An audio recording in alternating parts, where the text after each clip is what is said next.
So, we'll start na.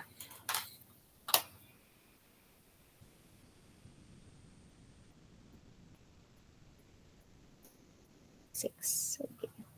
So, first off, let me introduce myself. So, I'm Maria Fe Veronica Simpao, your teacher for this year. Okay, so you may either call me Dr. Veron, Dr. Veronica, Dr. Simpao. Any will do naman. Okay, so I've been an optometrist since 2016, also a graduate of Centro Escolar University.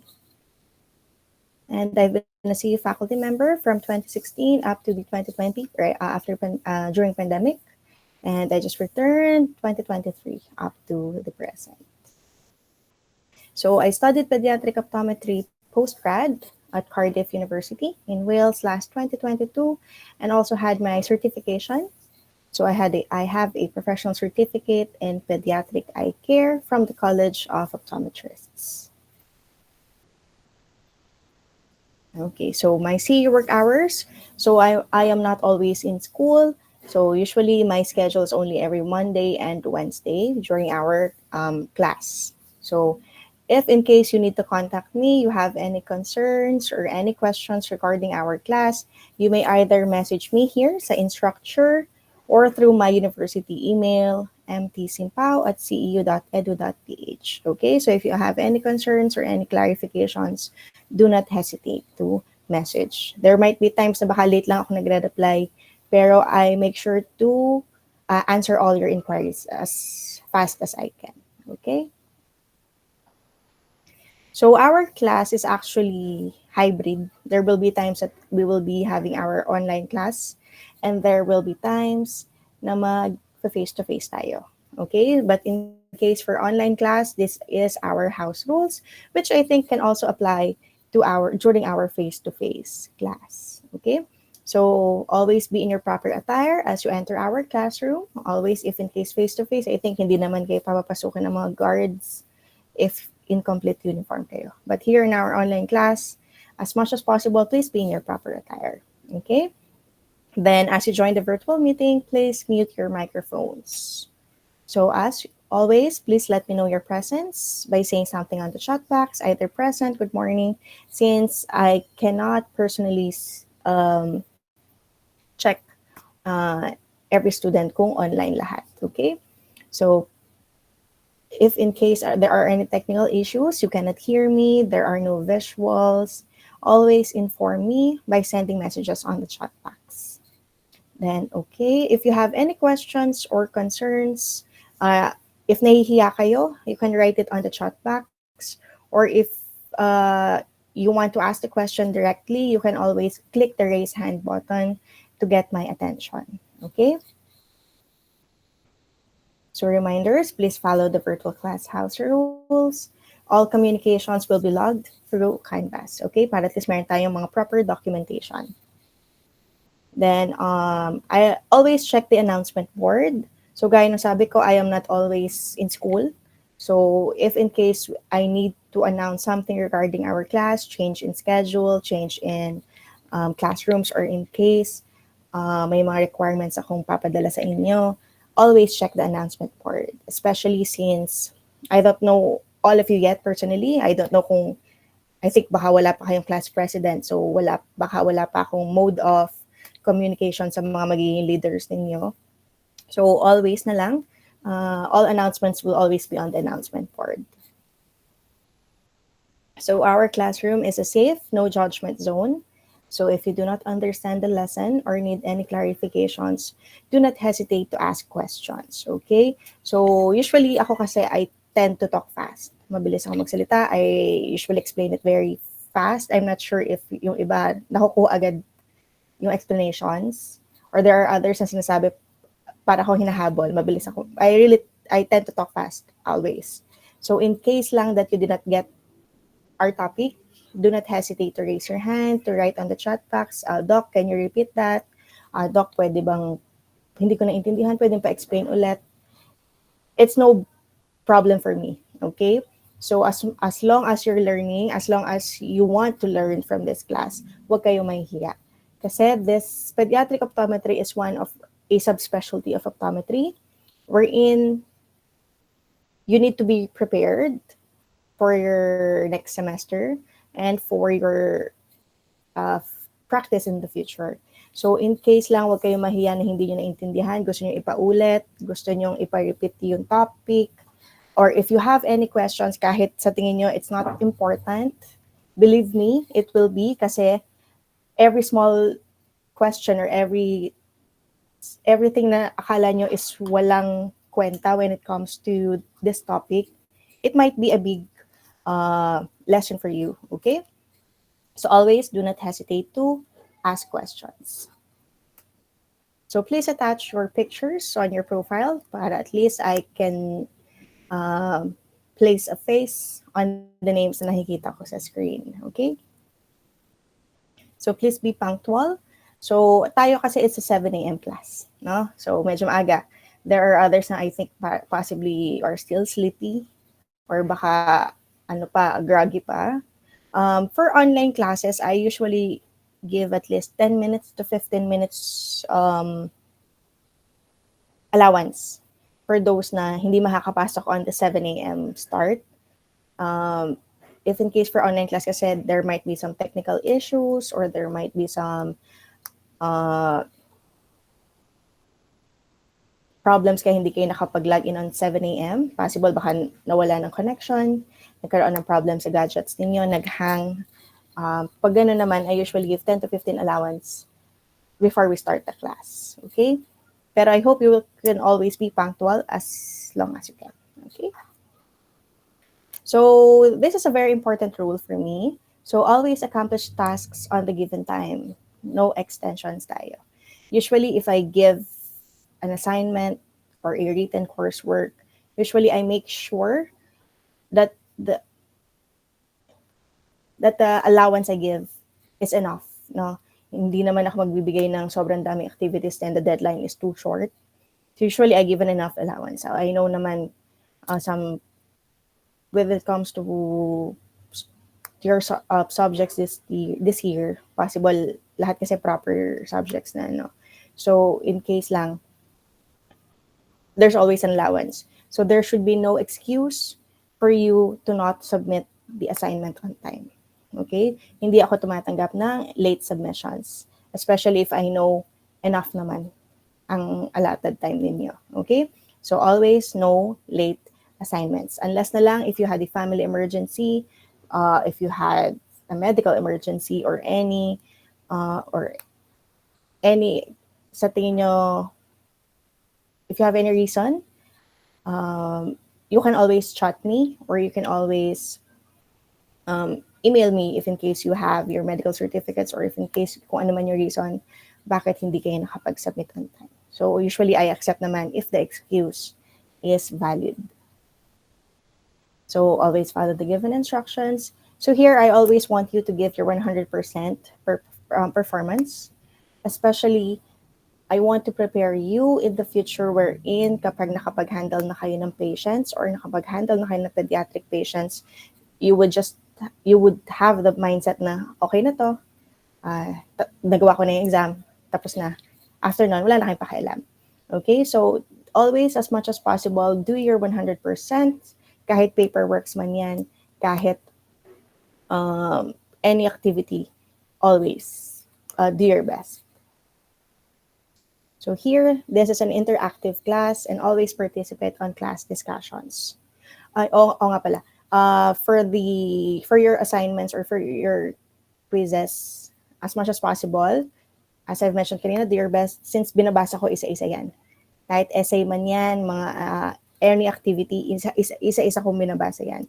So I know kung kinopy and paste nyo lang yan sa mga references, chinat GPT nyo lang yan, or anything, lahat yan na monitor ko. Alam na alam ko kapag gumamit ng AI ang isang estudyante. Kasi po, binabasa ko isa-isa. Okay? So, moving on. For this class, I know for online classes, sometimes it's a bit boring, lalo na kasi laging teacher lang yung nagsasalita. But please, as much as possible, I want this class to be interactive. So, if in case this is a class discussions, I have questions, always participate, no? Para at least hindi boring. Okay? Now for the course description. Okay? So this course is an introduction to pediatric optometry. So this is designed to provide students with a knowledge and skills necessary to assess, diagnose, and manage visual health in children. So we will be tackling every examination, every topic we can regarding pediatric patient handling. Okay? So students will learn how the development of visual and the ocular systems work.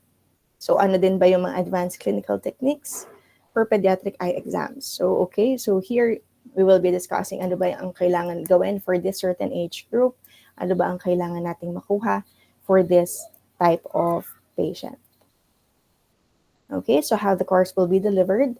So our schedule is always Monday and Wednesday. So it is August to November, yung nakita kong calendar natin. So more or less, we have 17 weeks to finish Pediatric 1. So usually our Monday is our virtual class or our face-to-face. So here we will have our class discussion. So if in case online tayo, the link for online classes will be posted a day before on Instructure. And then if in case face-to-face naman tayo, the schedule will be discussed and posted on Canvas. Okay, so if in case magfa-face-to-face naman tayo in the following weeks, I will inform you beforehand kung kailan yon. Okay, so usually naman, a week before nagsasabi na ako kung face-to-face tayo or online, unless there will be changes, for example, lang class suspensions, or there is a mandatory shift from face-to-face to online, doon lang naman nagbabago yan. Okay? Especially since it's a Monday and then 7 a.m. class. So for sure, there are other students here that might possibly from other provinces na nagta-travel pa the day before or even in the early morning. But at least you can manage your time if in case face-to-face tayo. So our modules or our topics will always be posted after class sa Instructure so that you can have your own copies. So Wednesdays is usually for asynchronous. So that is when you accomplish the given tasks. Either I will give you activities, assignments, or sometimes online quizzes. So always make sure that you accomplish it on time. So if there are changes on the schedule, I will always post on the announcement board. Okay? So if in case lang bigla mag-shift tayo ng time, for example, kagaya nung today, instead of 7, mag-start tayo ng 7:30, or if in case there are changes, lagi naman ako magpo-post. Okay, so our class schedule is 7 to 8:30 tayo for up to 4A. As of now, chinek ko sa CARES, wala pa rin akong room assignment. Sa mga ano nyo ba? Ang tawag doon? Sa enrollment form nyo. May naka-assign na ba na room? Can you check? Wala din, no? So, yun. So, hopefully, by this week, malaman na natin kung ano yung room number natin para at least we can plan the face-to-face. And then, kayo na rin ang, ano ko, di ba? Ang lab. So, you are my lab class every Monday as well from 2 to 5 p.m. Tama ba? Yon. So far yon na nakalagay sa akin, it's GDL 210. Tama din ba? Yun din ba yung nakalagay sa inyo? Okay. So, more or less, 210 tayo. Paano kaya tayo exempt? Yeah, bahala na. Tignan natin kung paano tayo gagawa ng mga pediatric examinations doon. Okay, but for now, yung lecture class, I will message Ma'am Jack. Let's see kung mapapa-update nila yung room natin. Okay? So how the course will be assessed. My class is always a 70% cut off. So you will be graded via online and written tests, written courseworks, assignments, or possibly a final project, which is tentative. Okay? So mostly yan naman yung mga you need to submit, you need to accomplish for this course. Also, sometimes I give extra points for attendance, pero depende naman yan. Pero mostly, this is the, graded. presentations. Okay. So for our syllabus for this course, mostly this is our topic for this semester. First will be the human development, the embryology of the eye, the general growth development, the vision development, pediatric examination, and the assessment of ocular functions. So here, this is our reading materials or sources for this semester. It is okay naman kung wala kayong makitang ganyang books. I'm not requiring you to have a copy. Pero if you want to do an advanced reading, these are usually the references that we will use. Pediatric Optometry by William Harvey, The Developing Human 10th edition by Moore, and a Pediatric Optometry, Ophthalmology and Strabismus, a comprehensive guide to diagnosis and management.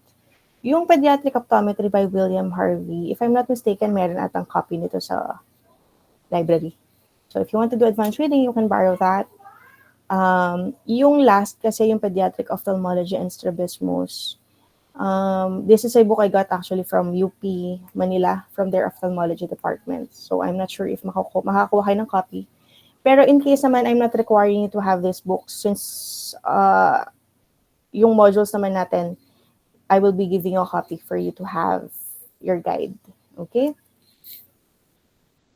Any questions so far about our course, about our curriculum?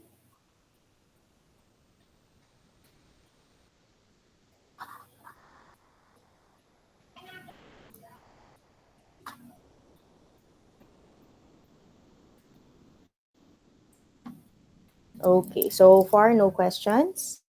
Okay, so I will move on to our introduction for today. Everybody see the screen? Okay. So as I've mentioned, this is an introduction to, today will just be an introduction class. So ang pediatric optometry is divided into two courses. Pedia 1 will be this first semester, wherein we will usually do the general topics, an introduction, how the eye develops or how our vision develops, and you need to know how to do the pediatric tests. For Pedia 2, which is next semester, that's the clinical aspect of our course. So there we will be discussing ocular diseases, ano ba yung protocols needed, and different theories when it comes to pediatric handling. And that's also where you need to enhance your skills in pediatric examinations because you will do a pediatric patient handling next semester. Okay? Pero wag mo nang problemahin yung Pedia 2. We will focus for Pedia 1 muna. So, okay, so this subject aims to provide a comprehensive theoretical and practical knowledge in optometry to enhance and build your confidence in handling patients and to prepare you in providing the best eye care to children of all ages. Okay, subject review muna, just to know, kasi I think nagbago na ata yung curriculum. So I'm not sure if ano na yung mga topics na na-discuss sa inyo or other subjects na tinanggal, minove ng ibang year level. So at least para magka-idea lang ako kung paano natin i-shift yung magiging lessons natin. Have you had your embryology class? Meron na? Tapos na kayo? Oh, okay. So with the human development, na-discuss na. How about yung ocular embryology? Na-discuss na din? Hindi pa? Okay. So usually, is it just the human development yung na-discuss sa inyo? Okay. Sige. So, okay. So since na-discuss na yung human development, I think baka short course na lang yun. Short topic na lang natin yun. Then yung ocular embryology, doon na lang tayo magpo-focus. Okay. How about ocular anatomy? Are you done with ocular anatomy? Okay, tapos na? Okay, good. EORs. Ano bang subject ng EORs? Theoretical optometry? Tama ba? Refraction. Are you done with refraction? Tapos na? Okay, so ito. How many are How many of you are confident when it comes to doing refraction?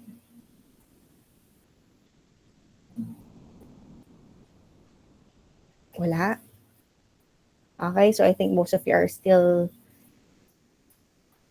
ano ba, kinakabahan pagdating doon. Okay, pero we will also discuss refraction, especially in pediatric patients this semester naman. Okay. How about ocular disease subject? Are you done with ocular disease? Okay. Sige. Okay, so I think majority of the subjects naman here you've already discussed. So I think it has laid a good foundation para sa subject naman na to. Next, especially since you're my laboratory class later, what laboratory skills have you learned so far? Case history? Are you all confident in taking case history? Okay, marunong. VA taking? Visual acuity. Okay. How about in adults? Have you in pediatric patients? Have you tried taking visual acuity in pediatric patients? Hindi pa. So mostly puro adults, no? Okay. Retinoscopy. How is your retinoscopy skill? Okay. May umiiyak. So marami sa inyo hirap pa sa retinoscopy. Okay. Pero kayo lahat is may ano na. Do you have your own OR set, trial frames, trial lenses, even yung mga for accommodation and binocular testing, complete kayo. Okay. Next, ulitin ko, sino dito ang hindi ang confidence refraction? Okay, madaming hirap.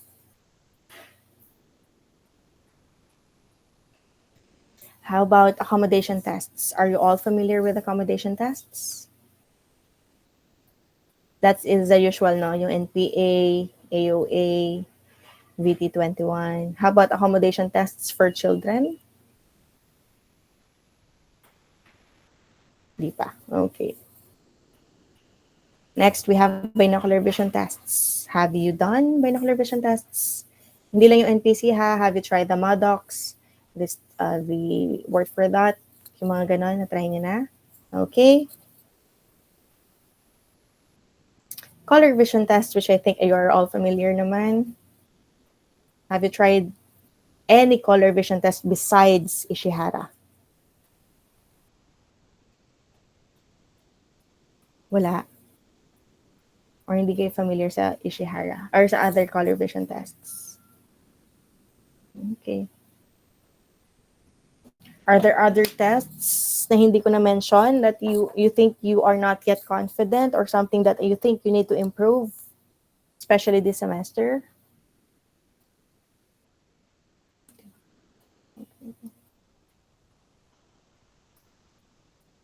Wala na? Ano pa ba? Ophthalmoscopy. Are you familiar with ophthalmoscopy? Hindi yung hindi lang yung fundus camera ha, the direct ophthalmoscopy.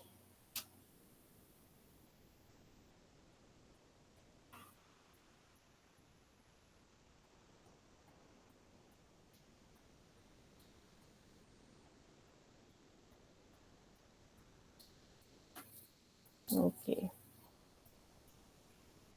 So here, when you hear of pedia, what usually comes to mind? Ano ba usually yung una ninyong naiisip?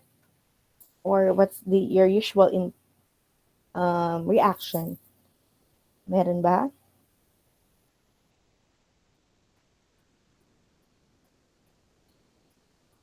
Children, kids, okay. For your reaction, usually ano ba? Do you think of children crying children? Do you think of malikot na mga bata, may ingay? Or do you think na yung mga umiiyak, takot, energetic, maingay? There are those na cute, okay? Iyakin, okay? So usually, think, tignan ninyo, observe. When you think of children, are you excited in meeting them? Or are you apprehensive? Parang ayaw mo. Kasi there are always just two reactions. Either you want it or you don't. Excited? How about the others?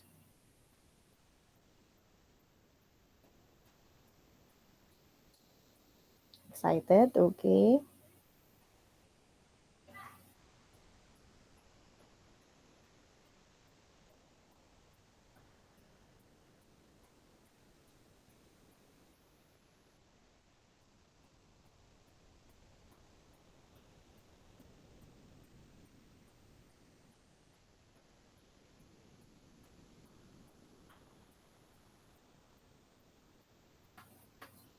So excited po sa mabait.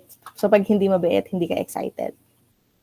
Unsure how to approach the process with pediatric patients. Excited, 50-50.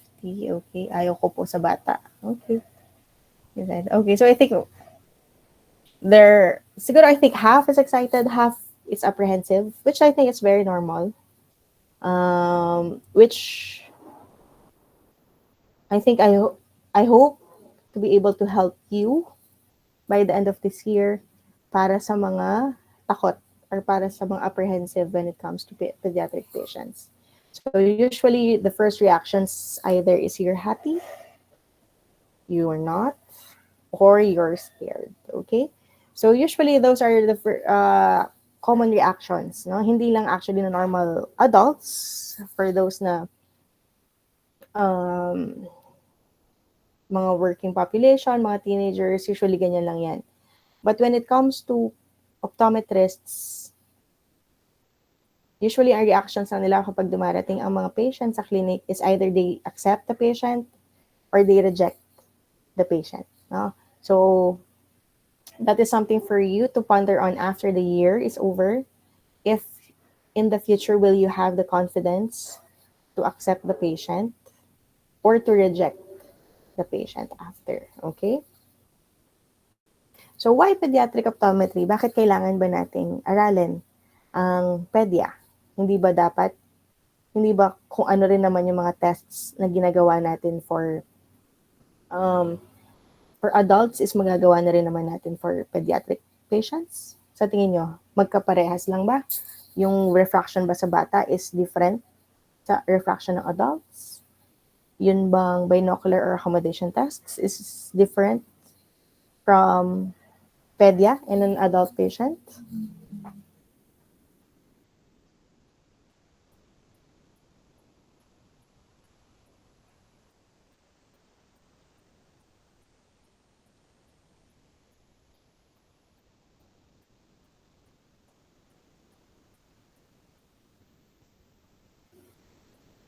Why, ito lang. Do you think, are they the same? A pediatric examination and an adult examination, are they the same?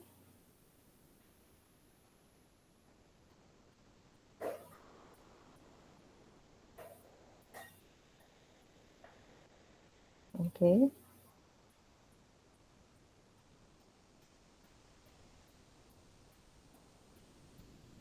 So usually it's always different, no? So here, a child's go through rapid changes, okay? Gaya nung sabi ni Kesha, developing pa sila. So there are cases wherein a refraction this year is gonna be different in 6 months from now. So magkakaiba yan since nagde-develop pa and active yung accommodation nila. A child's eyes and or vision issues are usually left undetected. Okay? So gaya ng sabi ko, there are others since rinireject yung patient or if the parents or the guardians of the child are not observant enough na akala nila wala namang problema sa patient or sa pediatric patient, then the child's vision will be left undetected. So comprehensive eye exams are the only way to tell if the child's eyes are developing properly. Okay, so if caught early, eye health problems can be treated successfully.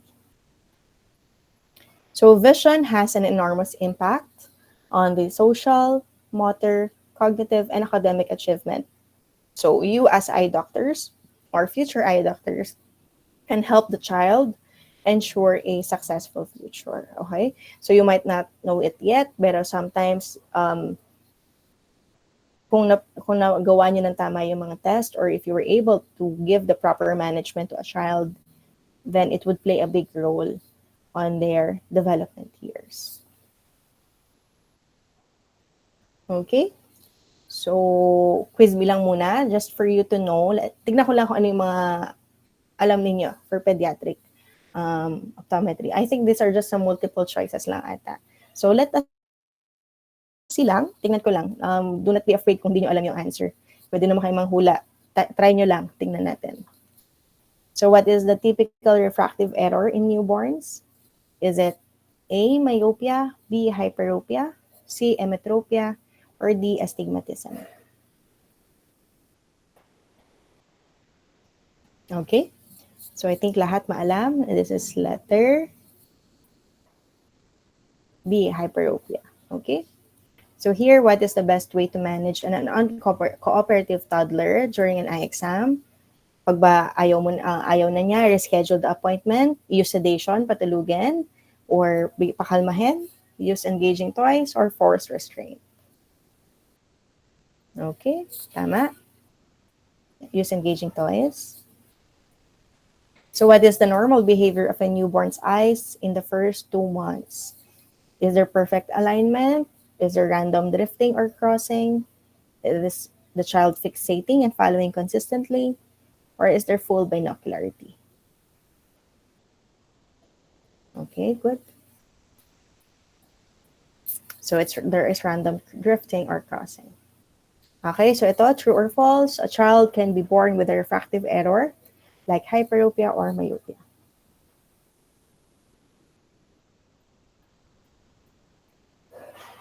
Okay, so I think ano naman to dun sa first question natin kanina. So it's true. Okay, so how often should a child with no known vision problems get a comprehensive eye exam after age 6? Every year, every 6 months, every 2 years, or only when symptoms appear?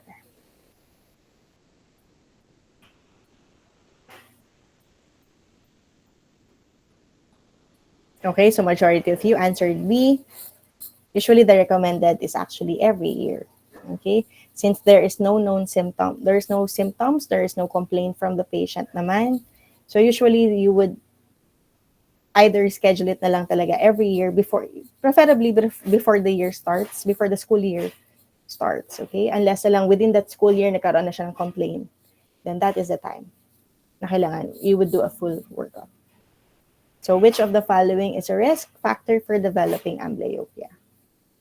Is it a high uncorrected refractive error in one eye, short sleep duration, breastfeeding, or is the child hyperactive?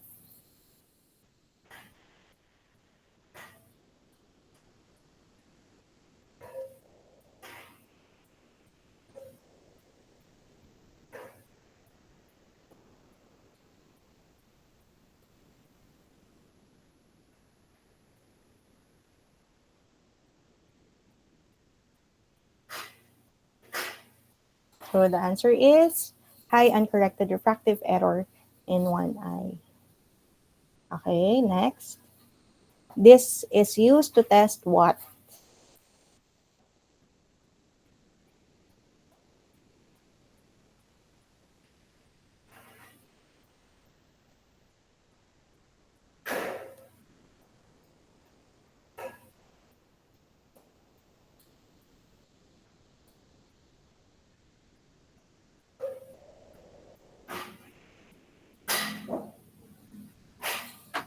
Okay, so majority answered A.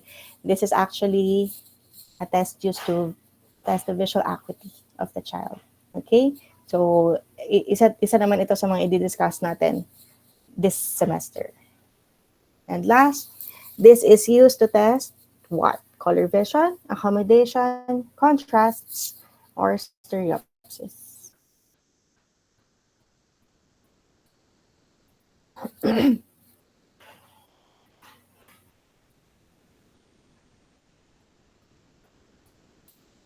Okay, so actually majority got it right.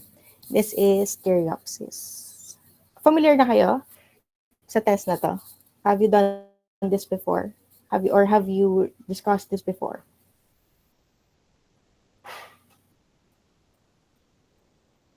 Hindi pa. Okay.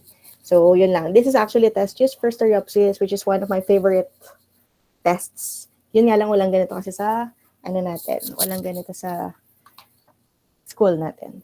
Okay? Any questions so far about our um, horse? Wala naman.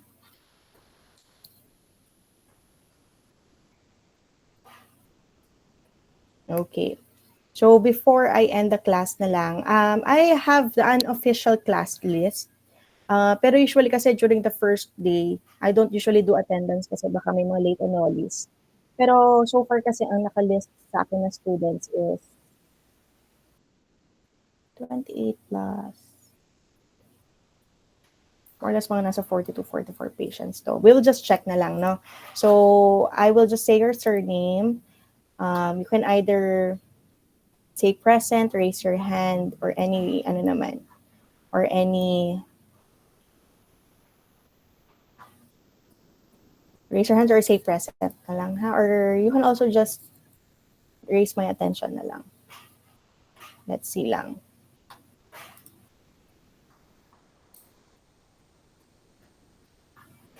Okay.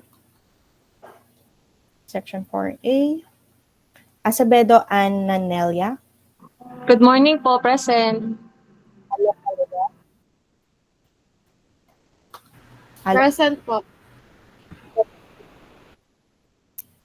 Present Ancheta po. Bagadyong. Maria Luz. Present po. Balitaan. Christine. Ay, Chris May? Chris May? Present po. Okay. Bobby's Ruth. Present po. Buenafe. Rachel. Present po. Kabakang. Lisbel. Present po. Senabre Celestine. Present po. Cruz Jeanine. Present po. Escoto Maria Christine. Present po. Everdone Beatriz. Present po. Galvez Chelsea. Present po. Lalis Mary Grace. Present po. Marima Irene. Eleanor. Present po, Doc. Mamalayan Dayan. Present po. Mamuri Dariel. Present po. Mercado Michelle. Present po. Masumbal Jayla. Present po. Ramos Jessica. Present po. Sabelo Joy. Present po, Doc. Salazar Jasmine. Present po. San Andres China. Present po. Solas Kearney. Present po. Soto Jahaira. Present po. Tadyaman Janelle. Present po.